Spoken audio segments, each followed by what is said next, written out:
So all of these once great countries are being brought to their knees. They're being brought back to the Stone Ages, being brought back to the 1800s where there was no electricity, there was no power, right? That's what we are being brought back to right now. This is also happening in America as well, but it seems like Europe is getting the spearhead of it all, right?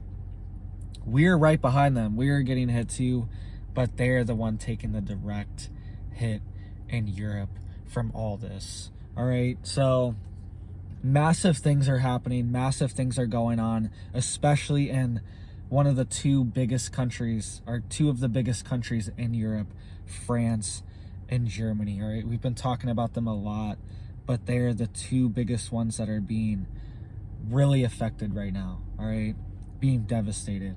So what's going on in France is that they are preparing for blackouts this winter.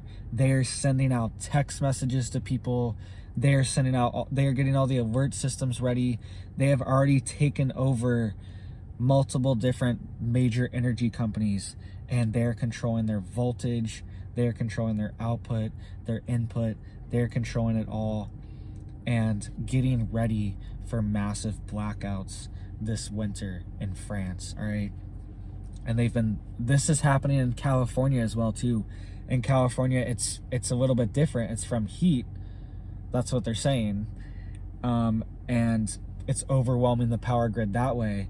But in France, the power grid's going to be overwhelmed this winter because there is such a short supply of natural gas for heating that most people are going to turn to electricity for heat. They're going to turn to like wall heaters or whatever they can get to get electric heat, because the liquid natural gas pipeline from the Nord Stream from Russia to Germany has been shut down. All right, and they are not looking to have this reopened anytime soon. And France is also already, they have half of their nuclear reactors offline from drought, from water shortages, because they need water to cool their reactors. And they've already raised the limits on how much water they can dump back into the river percentage wise, because the water they dump back in is very warm and it heats up the river. So they're already operating at a loss here, and now they are also operating at a loss for natural gas. And this has affected the Eiffel Tower as well. The Eiffel Tower has been limiting their hours that they have their lights on. All right, so this is supposed to be like an iconic monument, and they're like, hey, we can only have our lights on for a certain amount of time at night because we need to limit our energy and save energy. All right, so this is pretty iconic of what's going on. And Germany is not much better off. All right, and all this, just think of this happening in America. This is already happening in California. They are sending out mass texts. They're telling people not to charge their electric vehicles right after they ban all gas vehicles by 2035. They're telling people to not charge their electric vehicles once they get home from work because they could overwhelm the grid. All right, so this is already happening in America too. Denver, Colorado had people's thermostats taken over, tens of thousands of people during a heat wave emergency. So just imagine this happening here. In Germany, they are delaying people's gas bills and energy bills for months because they don't know what to do because the prices are so high. All right, and in accordance with this goes hand in hand. They are also taking over energy companies. Okay, they are going to make private energy companies. The top 3 biggest energy companies in Germany are going to become governmental companies. They're going to take it over. They're going to take majority shares in these companies and bail them out, give them tons of money, but in return they want a majority share, majority stake of these companies. So they will essentially become like government run companies. All right, and we all know what this leads to. This is just leading to, I've said it before, the collapse of the energy grid, the collapse of just basic civilization and basic things like food, water, energy, so it can be manipulated and tracked and traced, and the government can come in and take it over. This is exactly what we've been warning, is that they create all these issues, all these problems.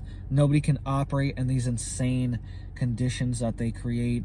And then they have the solution. Oh, the solution is just to come in and take over your company. And now it's run by Germany. All right. Sounds a little fascist to me, honestly, if you ask me. I mean, isn't that the definition of fascism? Like corporate government, essentially?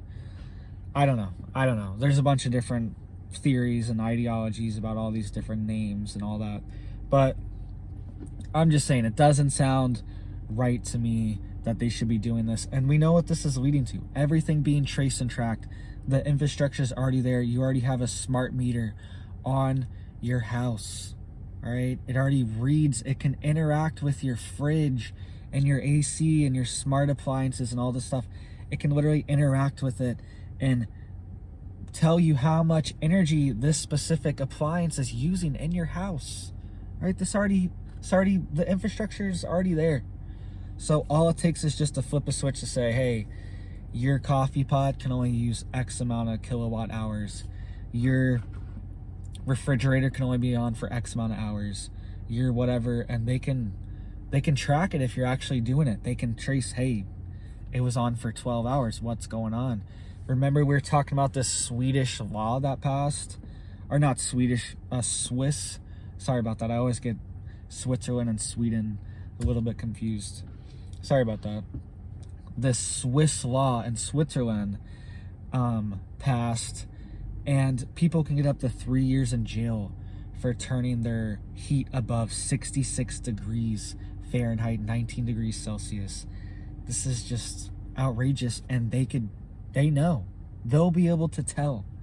All right, there was like posters going around say, hey, rat out your neighbor. That's what they want too, but they don't even need that. They will just be able to know. They will be able to find it directly, all right, and track it, trace it directly, exactly what you're doing in your house. So look out for this. And all these bailouts, they're just giving them more money. It's just going to cause more inflation and more inefficiency as well. All right. Germany's already facing a crisis of factories shutting down and getting out of Germany because energy prices are too high to operate there. All right. I was reading an article. It's like a mass exodus out of all of Europe to get the factories out of there because they can't even operate at a profit with these energy costs. It's insane. It's insane. This is intentional, on purpose. I wonder where all these factories are going to go. Let me know what you think. Give me your best guess of where the European factories will go now. We already know where the American factories all went. Where are the European ones going to go? I'm sure we can have a big guess on that. I'm sure we know. All right. So this is intentional, guys. Nobody is actually giving real solutions here. It's just to throw more money at it. Throw more money at the energy companies and take them over and make them government entities, not to actually get us more energy. We need more energy. That's the problem. We had a supply coming in, it got cut off. Now we need to up the ante and get more energy. Like this, it's so simple. Do whatever it takes to get more energy. Approve leases, approve drilling, approve new projects, approve whatever it takes to get more energy onto our grid, so this doesn't happen in America as well. All right, so let me know what you guys think, and you have a big old blessed day. Thanks, guys.